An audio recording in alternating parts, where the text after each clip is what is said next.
Welcome back to another exciting session of Together Forever.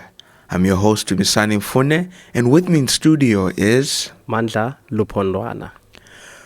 Mandla. As we continue looking at respect and how we as men understand it, and clearly how that differs from how women understand it. And last time we looked at when women work, when our wives work, what that means. So in light of that, what are we looking at today? Today we'll start by looking at housewives, because many times we look at housewives and we sort of think less of the work they do because they don't bring in money. And so sometimes it's easy for us to see their conduct when it's somewhat similar to those of working wives as being disrespect, when in some cases it's not. Let's look at the output, because many times we value work by the amount of money you can get. The more better paid the person, the more we think the value of their work is. But with housewives, they're not bringing a salary. So because they're not bringing in a salary, sometimes we feel that when it comes to financial decisions, we can make them on our own. We feel that we can decide and do things. We can consult them in a not so very consulting manner. When you are telling someone of something you are going to do, that's not consulting. So sometimes we are just informing them of things we are going to do or things we have already done. And usually, housewives will start out very quiet. They will start out with a sense that, fine, you are working, and so you should be making all these decisions when it relates to finances. And so even when you wake up in the morning, you go to work. But many times as men, we don't always think that the work that housewives do is actually work. But when we look at the output, we realize, wow, housewives work a lot. Mm-hmm. When you wake up in the morning at 5 a.m., you are going to start working at 8 a.m. in the office. A housewife that wakes up at 5 starts her office work at 5. As soon as she gets up. As soon as she gets up, she starts working. She doesn't prepare to go to work, because home is where she is working. So when she wakes up at 5 a.m. and helps up with the kids, preparing the kids to go to school, helping you out to go to work, because you find that as a husband, I will find my shirt ironed and stuff like that. And I keep on asking her, where is this, where is that? And she sorts out matters of breakfast. And she makes sure we all leave the house, the kids go to school and I go to work. When that happens, it's part of her job as a housewife. Then I go to work and start my day job. And then she remains behind and continues a shift that started at 5 a.m. So it's not like when everyone leaves, she rests. No, that's the thing. I used to think that's what happens, but it's not what happens. Because as soon as we leave, then she starts cleaning, then she starts doing the laundry, then she starts around 8 or whatever. She starts to clean, she starts to sort out the mess we did during breakfast. And by the time she finishes that out and the house is clean, she's kind of preparing for the kids to come back to school so she can sort out their matters of lunch. In between, yes, she'll have time to watch Oprah and do this and that and that and that. And sometimes we think that those moments of her watching TV for half an hour there, for an hour there, we think that was a lot. And yet, if you're to observe us at our workplaces, we are not always working 8 hours a day. Many times we have opportunities to sit and fiddle with a computer. We have opportunities to sit and hang out with co-workers and chat, but we feel we are working because we are at work. Okay, and so different environment. It's different environment, but it's the same thing. Sometimes you may find that you get to work and you're supposed to do a particular task. You do it in 2 hours and you're done. What do you do for the rest of the 8 hours? You're sitting there, you're chatting, you're calling friends, you're talking to colleagues and this and that. And you don't consider it loitering. You don't consider it doing nothing. But if you come home and your wife tells you she was watching this program and that program, you feel, man, she was at home watching TV. Mm-hmm. And yet at work, you're not working the entire 8 hours as well. So she may have that time like you do at work, where she could be able to watch this program, do this and do this and do that, and probably chat to this friend and so on. And then after that, she has to prepare for us coming back, and then she starts preparing dinner and so on.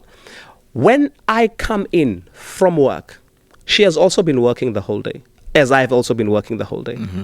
And when I come home and walk through the door and sit on the sofa in the lounge, my working day has ended. But her working day has not ended. Because then I'm sitting there, I'm expecting food. The food comes, and after I eat and so on, I somehow expect the dishes are going to be washed. There's going to be some cleanup before we have our worship or after we have our family worship.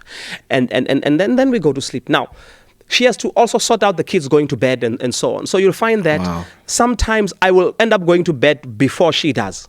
And then she will come to bed and so on. And sometimes I'll be coming to bed and be talking about how there's something wrong with that pants or this shirt and this so. And then when she comes to bed, her day that started at 5 a.m.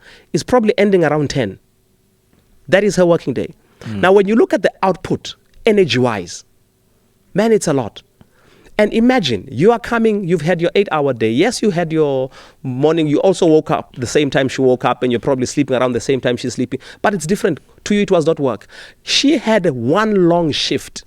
And when you walk into the bedroom as a husband and you expect some other niceties, it feels like an extra chore in a very long day. And sometimes when they speak out of tiredness. They speak out of a sense that you're not helping out. And sometimes you wonder, help out what? She's sitting here the whole day doing nothing. She's not sitting there the whole day doing nothing. She's not. I noticed something about my wife when she was at home. That is, even when it was holidays, she was not on holiday. Because when I'm on holiday and the kids are on holiday, what happens? She still has to clean, she still has to cook, she still has to do the laundry, she still has to do the ironing. Even when we go somewhere, especially if you go and book a self-catering place, what happens? We buy food. We are on holiday, but mommy still has to do what? Someone has to cater. Sometimes you go and buy takeaway food. You decide, okay, fine, I'll buy food that's already cooked. Once you bring it home, someone has to dish it out, put it on plates, serve everybody, and afterwards clean up. So you find that many times their output is somewhat the same as our output, or sometimes even more. And when they are tired, they are genuinely tired. And when they look at their lives and they look at our lives, sometimes they hope we could help out. Sometimes they hope we could make their burden lighter. And this is why they constantly fight with us about putting our shoes in the cupboard. It's not because they're trying to be men trying to control you. It's because if you were to take off your clothes and put them in the right place. Now, I know I fight with my wife about the same thing, but I kind of understand it. There's something about habit that struggles with it. When she says, please put things in the right place, when you take off your jacket, hang it. It's because she knows when you leave, she still has to come and hang it. So when you leave your jacket on the bed or on the sofa, you are creating work for her. In other words, you are extending her working day. And then she simply wants you to assist. And when they speak with a sense of boldness, over time, housewives pick up a sense of boldness because they feel this is unfair. It's unfair that you walk in, you know where your shoes are supposed to be. Why do you leave them in the kitchen? Why do you leave them in the lounge? They feel it's unfair that when you finish drinking water with a glass, you don't put it back onto the cupboard, you just leave it in the sink. Because for them, it's an accumulation of dishes that she has to wash. And so sometimes when she speaks and says, help me, why do you do this? It's not that she's being disrespectful. It's she's seeing work accumulate that does not have to be there. And she's hoping that as a husband, you can be loving and fair and just help her out in a long day that she usually has as a husband, as a wife. So sometimes it feels like disrespect when she speaks out and asks you to do this, do that, pick up after yourself. She's not being disrespectful. She's just asking you to be fair, to be loving, to be kind towards her, and shorten her day. When you put it that way, Mandla, I'm like realizing the enormity of the task, that some of our wives are confronted with. And then those of us that are lucky to have office jobs, sometimes we get to spend a lot of the day seated. Yes. But now, the way you've explained it, you think of all the chores, They're physically taxing. They're walking up and down, getting the clothes from the washer to the dryer or to the line, picking things up, and that can be exhausting. I have found that ironing clothes is a very exhausting exercise. When the clothes come off from the line and they're put there and she has to iron those clothes, it's such a long thing that sometimes takes days. And by the time she finishes this load, the next load of clothes is ready to be ironed. These are chores that are demanding on our wives. And just because there's no money attached to the work they do does not mean it has no value. It does not mean it's not important. It does not mean that it takes less out of her. And the day she realizes that you are not being loving and fair and kind towards her by not helping her out, she will speak with boldness. She will speak with a sense of injustice that this is not fair. And when people feel they're not being treated fairly, the boldness with which they speak sometimes comes across as disrespect. It happens at the workplace with you. Sometimes when you feel your boss is not treating you fairly, you may go. And the boldness with which you speak may sometimes come across as disrespect when you never meant to disrespect your boss. And the same thing happens at home. Especially so let's not always be quick to jump to say the wives are disrespectful. Especially if it's like been building up over time. Over time, nothing is changing over time. And I think you're right. Our wives do give hints every now and again that they want us as their husbands involved. Not necessarily because it needs to be done, but they want us involved because we're their husbands. True. And if for them, when you talk to wives, our wives, you realize that they have this belief that when we say we love them, we actually mean it.